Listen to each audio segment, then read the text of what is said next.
qaar ka mid ah taageerayaasha xisbiga muxaafidka ah ee kulmiye ee magaalada Berbera ee xarunta gobolka Saaxil ayaa maanta laba gaari ku wareejiyay xisbiga muxaafidka ah ee kulmiye waxaana ka gudoomay deeqdaasi labada baabuura gudoomiyaha xisbiga muxaafidka ah ee kulmiye ahna murashaxa xisbigaasi Muuse Biixi Cabdi ugu horreynna waxa goobtaasi ka hadlay wareejinta baabuurtani ka dhacaysay taageerayaasha iyagu wareejinayay hadalladoodiina waxa ka mid ahaa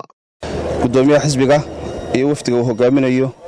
guddiga kaambeynka maamulka gobolka Saaxil runtii aad iyo aad baan ugu mahadcelinayaa gudoomiye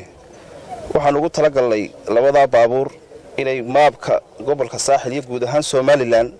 ay xisbiga inna wala acmaal khawaatimaha baa leeyahay khatinkii baynu taaganay waxa weyn ay guusha gacantaada hadii la hayraado ay soo galiyaan waxaan aad kale ugu mahadnaqayaa cid kasta oo ka soo shaqeysay hawshan ugu horeeyay wasiirka wasaaradda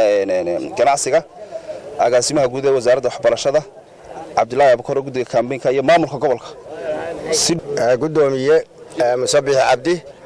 sida aynan kugu sheegay waxaanu kugu wareejinaynaa laba baabuur oo 10 casho ka qayb gala kaambeynka horena ugu jiray xisbiga wadani oo si ay iyagu aqligooda uga soo wareegeen sida aynan kugu sheegay saasaanu kugu wareejinaynaa anigoo suldaanka reerka assalaamu calaykum waraxmatullaahi wabarakaatuh waxa isaguna uga mahadnaqay deeqdani baabuurta ee maanta lagu wareejiyay ee ka qayb qaadan doonta kaambeynka xisbiga muxaafidka ah ee kulmiye gudoomiyaha ahna murashaxa xisbigaasi Muuse Biixi Cabdi alxamdulillah wasalaatu wasalaamu calaa rasuulillaah sallallahu alayhi wasallam gudoomiye waxaanu joognaa imika inaanu kala wareegno laba gaari oo markii hore lagu shaqayn jiray xisbiga wadani oo imika si toos ah ugu soo wareegay xisbigeena beelweynta Abukar Ciise ee deegaanka Berbera iyo degmada Buluxaar runtii waa noo sharaf waana noo qiime waana qiimeeyay nimankaasi waxaan dareemayaa in ay sababtu ay tahay markay garowsadeen muhiimadda xisbigan uu leeyahay deegaanka ee degmada Berbera inay garowsadeen iyadoo ay soo khasbin inay yimaadaan in la shaqeeyaan annagana waa noo sharaf in maanta gaadiidka aad kala wareegto dhalinyarada gawaarida wada iyo baabuurta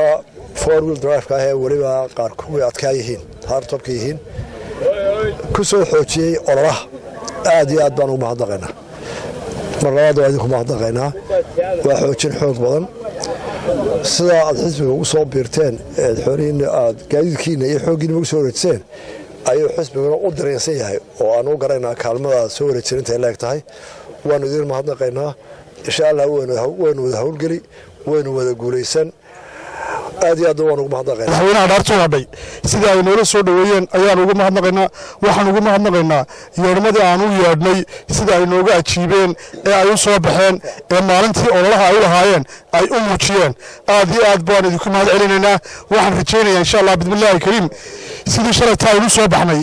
ee la yaabka ahayd ee dadka qaarnayda ida rafaa masuumaanba nabadoo kacda ee la garan waayay taageerada inta leeg wali xisbi loo soo baxay aanu jirin aad iyo aad baan ugu mahadnaqaynaa fariin cad baa dirteen nin wal oo idin guudareynayo fariin cad baa u dirteen waa wixii leedku yaqaanay saddex madaxweyne ayaynu soo saaray laba madaxweyne hore soo saaray oo gobolka Saaxil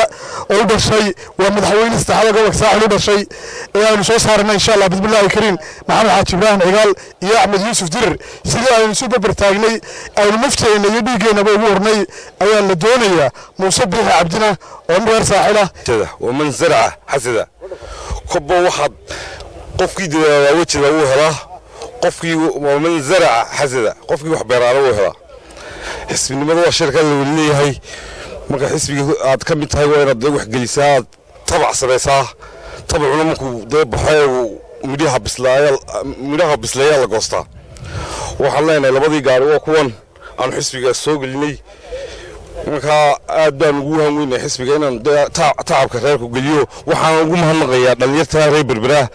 ee aad maxay fikirka keenay iyo hawsha galiyay aad baan ugu maastiin garabka sahanka guusha kulmiye dhow oo dhaqso ah oo maalmo yar inaga xigaan halkan waxaan fariin u dirayaa xisbiga aanu sida aan u tartamayno ee wadani waxaan leeyahay walaalayaal wadaniyow ciyaartu geemku maaha xagasho cayna maaha baasha xagga ilaahay baa laga soo gooyaa ilaahay amarkiisa ilaahay wuxuu soo gooyaa inuu sugno ilaahna subxaanahu wa ta'aala ilaahay baa yidhi yu'izzu man yashaa'u wa yudhillu man yashaa' ilaahay waxa uu soo jarana wax lagu daalo maaha aynu sugno go'aanka ilaahay uu ka qaato cidda uu soo saarayo iyo maalmaha yar ee naga xiga saaxil waxaan u sheegayaa dadweynaha reer Soomaaliland in yar muuse wuxuu yidhi hashaan ku aamiyay harka geedkii ordo uga go'ay tuugeeriyo waraabaha baaska hormari jiray hebed noqoto mirga halisa hoos ka nuugo haligayo maxaan ku hadlaa habaar qabihii hooyadilihii hantidhihii dalhaligihii kii ku hagi jiray kii ku heeraad ka hormarisay wadnaha garliya hanta suba kale hoos ka siisay maxaan ku hadlaa wassalaamu calaykum fartu waa kulmiye insha